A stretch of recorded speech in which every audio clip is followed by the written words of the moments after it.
IT센 2022년도 3분기 연결 누적 실적을 스로프트 회계로 분석을 해서 진행을 하도록 하겠습니다.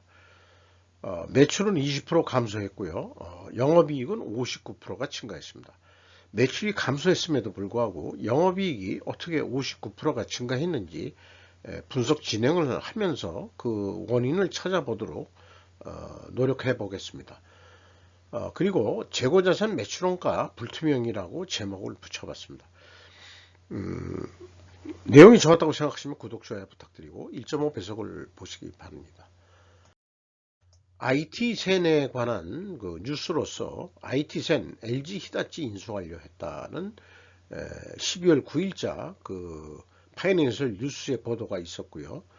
그 다음에 그 컴텍 시스템 수피아티 센 홀딩스 흡수합병 해가지고 12월 27일자로 이데일리 이정현 기자가 보도를 했습니다. 몸집을 지금 키우고 있는 거로 그렇게 보이죠. 그룹 성격으로. 그 다음에 이제 그 LG가 37년 된 기업도 판다 해가지고 좀 하루 늦게 정도 조선비즈 송기현 기자가 침체 대비의 곡간 채우는 LG라는 제목을 붙여서 왜 그 자회사 종속회사 LG 히다치 같은 데를 파느냐, 그 무슨 저기 이 시스템 전산하고 그 다음에 이제 뭐 IT 정보 관리 뭐 이렇게 하는 게 그 이 LG 히다치였던 모양인데 히다치 자본도 들어와 있었던 거고요. 이걸 매각을 했고 90년에 설립한 한국 오웬스 코닝도 그 매각을 했다. 이렇게 이제 관련 뉴스가 나왔습니다. 이제 오른쪽에 있는 건 개별 원가 손익인데요. 매출이 한 258억 정도 수준이 되질 않습니다. 그 모기업 형태인데 이렇게 그 뭐 IT 정보계통 무슨 매출로는 뭐 중소기업 수준으로 되어 있거든요. 그래서 그 연결로 봤습니다. 그 연결로 얼마나 규모가 있는 회사인지.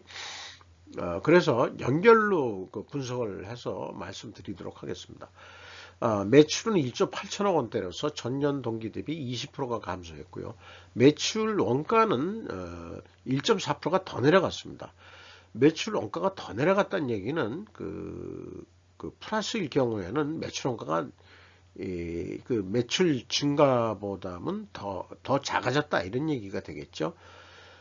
그래서 그 매출 총이익은 좀 상승을 하고 판매 관리비가 더 좀 상승을 했기 때문에 결과론적으로는 원가 생산성은 뭐 거의 변동은 없고 영업이익이 그 56억 원 나와가지고 한 4.5% 정도 감소하는 것으로 이렇게 나와 있습니다. 그리고 이 개별 그 매출은 258억 분이 안 되는데 연결 매출이 뭐가 그렇게 많이 팔아가지고 1조 원대 거의 2조 원대나 달성하느냐 보면은 본업에 대해서는 뭐 종속기업들 다 매출 합쳐도 4,510억 분이 안 되는데 BIT 부분이 그 1조 한 7천억 원이나 되거든요. 전년도는 3조 2천억 원. 그리고 그 전전년도는 1조 8천억 원. 이게 그 매출이 그 성과가 들락날락 그 굴곡이 심합니다. 이게 이제 도대체 뭐냐? 이게 이제 매우 궁금해집니다. 그래서 IT 산업이 주 본업인데 BIT 부분의 매출액이 매우 높은 원인은 무엇인가? 이렇게 이제 그 의문을 보면서 그 자료를 찾아보면은요. 종속기업 매출이 이게 뭐 여기 그 매출액이 2조 원대로 나와 있습니다만 요거보다는 좀 더 작죠. 그러니까 그 조정액이 뭐 있을 거예요. 그런데 왜 그 매출액이 그렇게 1조까지 넘냐 그러면 한국금거래소가 종속기업에 돼 있는데 한국금거래소라는 게 있고 한국금거래소 3M이라는 데가 있는데 이게 매출이 1조 4천억이나 됩니다. 나머지는 그 뭐 IT 뭐 쌍용 정보통신도 가지고 있고 어떤 그 전산 기업으로서 그 매우 그 활동성 있는 그런 기업인 것 같습니다.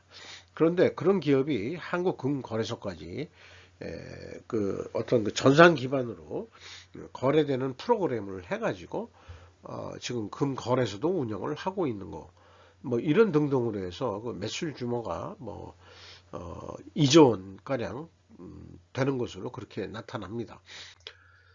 자, 그래서 그 스루풋 회계로 보면은 그 매출에 비례하는 매출 재료비가 21.9%더 내려갔어요. 매출 하락률보다 매출 재료비 하락률이 더 높다면, 크다면 원재료 가격이 하락했다고 1차 추론할 수 있겠습니다. 그리고 그 영업이익은 59%가 증가했어요. 그리고 원가 회계 이익보다는 23억 원이 적은 수치입니다. 이것은 그 가공비 배부 재고 자산이 증가했기 때문입니다. 그런데 문제는 그 회사가 연결해서도 그 재고자산 명세에 대한 그가 공개되어 있질 않아요. 그래가지고 이게 그 재고자산 내역이 뭔지 잘 모르겠습니다. 그래서 할 수 없이 분석을 위해서는 전체 재고자산을 적용해서 분석을 했습니다. 그리고 비용의 성격적 분류 데이터도 마찬가지로 비공개하고 있습니다. 그래서 첫 대문에 말씀드렸듯이 재고자산 매출원가 회계가 불투명하다. 이걸 가지고 어떤 가정을 가지고 분석을 해나가는 거기 때문에, 그래서 전년도에는 그 가공 비율이 9.4%인데 올해 가공 비율이 그 10%가 될 거다. 왜냐면 원재료 가격이 조금 내려간 거로 그렇게 이제 그 해석이 추론이 나왔거든요. 그래서 이렇게 이제 해봐 가지고 모두 역산으로 풀이를 한 결과는 CSM 그 매출원가 재료비는 21.9% 감소했고요. 운영비용 7.4% 감소시켰고, 그 다음에 그 가공비는 16.4%가 그 감소했습니다. 그래서 이 스루풋 손익에서 1차 추론한 원재료 가격 하락을 근거로 비성분 내역을 역산으로 산출했다. 재고자산 회계 투명성 검증 3단계 의미가 없다. 제가 마친 수치이기 때문에. 다만 3단계 현금 물음표 내역도 비공개로 검증 불능이다 라고 말씀드릴 수 있겠어요. 그게 이제 3단계가 그 현금 물음표에 그 전체 재고자산의 증가액을 비공개하고 있습니다. 이래 가지고 뭔 검증을 하나 해볼 수도 없어요. 다만 그 가공비를 가정해 가지고 나름대로 그 스루풋 손익을 산출했을 건데, 회계 투명성 여부 검증할 방법은 찾아보기가 어렵습니다. 그리고 그 인건비도 잘 모르죠. 그래서 전년도 거를 그냥 가져왔는데 1374억 원으로서 2020년보다 21.2% 증가했고, 그렇습니다. 그 인당 평균 임금 이런 게 이제 그 좀 산출하기 어렵고요. 그 연결 쪽에서는. 그 다음에 외주비가 22.2% 증가했고, 똑같이 증가했네요. 인건비하고. 그러니까 외주비라는 것도 결국은 인건비 성격인 것 같습니다. 그리고 사업비라는 게 161.2%나 크게 증가를 했었습니다. 연간 대비로는. 경영평가지표로 그 재고 회전율이 거의 10회전 떨어졌거든요. 그래서 WCI 회전율 하락과 스루풋율 상승 역방향은 재고자산 매출원가 분식회계 개연성 가정을 하는데, 이것을 반증하려면 원재료 가격 상승과 판매 가격 상승으로 입증해야 된다. 그런데 공개 데이터는 없어서 반증 불가능하죠. 1차 추론 원재료 및 상품 가격 하락 과 원재료 가격 추이는 그 모순이 된다. 이렇게 볼 수 있겠습니다. 여기서는 이제 그 원재료 가격이 상승했다고 이렇게 된 거고, 스루풋 손익에서는 좀 하락했을 것 같다. 이렇게 됐으니까 모순이 있으니까 이 모순을 어떻게 해결할 거냐? 그러면은 이제 이 필요 조건이라는 거로 재고 회전율 하락과 스루풋율 상승 역방향이면 분식회계 개연성을 세운다. 왜냐하면 원재료 및 상품 가격 상승과 판매 가격 인상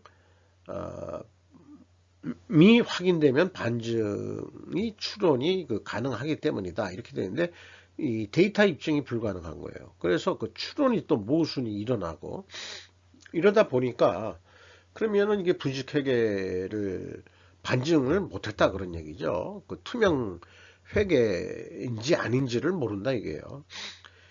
그러면 그 반정을 위해 필히 존재할 다른 결과를 우리는 찾아야 되는데, 뭐 제가 두 자릿수가 IQ 간신히 넘어가는 제 머리로 생각해 보는 것은, 수량으로 한번 재고 회전율을 뽑아서 외부에서는 전혀 접근할 수가 없죠. 내부적으로 그런 거를 좀 해볼 필요가 있지 않겠냐, 이런 생각을 좀 합니다.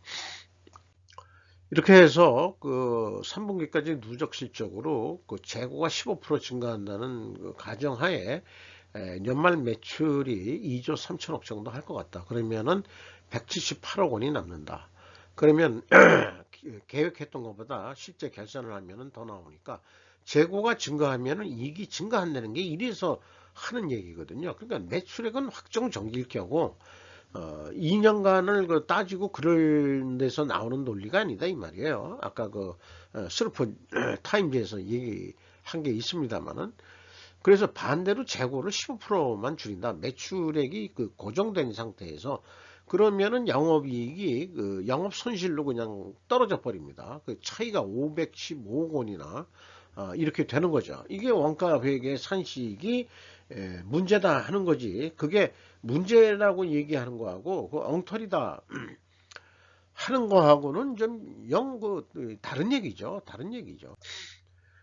요거는 뭐 슬프 타임즈 때 또 뭐 말씀드렸고, 그 다음에 그 슬프 관점으로 본다면은 있는 데이터 그대로 양심적으로 하면은 아까 그 원가 회계는 뭐 2조 3천억인데 그 2조 2,800억이면 충분합니다. 그러니까 원 단위로 얘기를 하면은 228만 원, 2만 원 싸게 뭐 금거래소라고 뭐 했다고 해봅시다. 그러면은 그렇게 하면은 뭐 우수리 깎이고 그러면 한 2,196원 정도 적자인데, 이거를 그 회전율을 5.3%만 상승시켜 본다는데 성공한다면은 2조 5천억 원 정도 그 매출이 증가하고 영업이익은 323억. 그리고 재고만 또 5.3% 감소한다 그러면은 여러 가지 그 매출 재료비 가공비 판관계가 결정되는 건 아무것도 없어요. 왜냐 그러면은 원가 회계가 아니니까. 요거는 그 매출에 비례하는 매출 재료니까 매출액이 확정돼 있으면은 매출 재료비도 확정된 거거든요. 더 이상의 변동은 그 손익계산하는데 뭐 이거 변할 이유가 없습니다.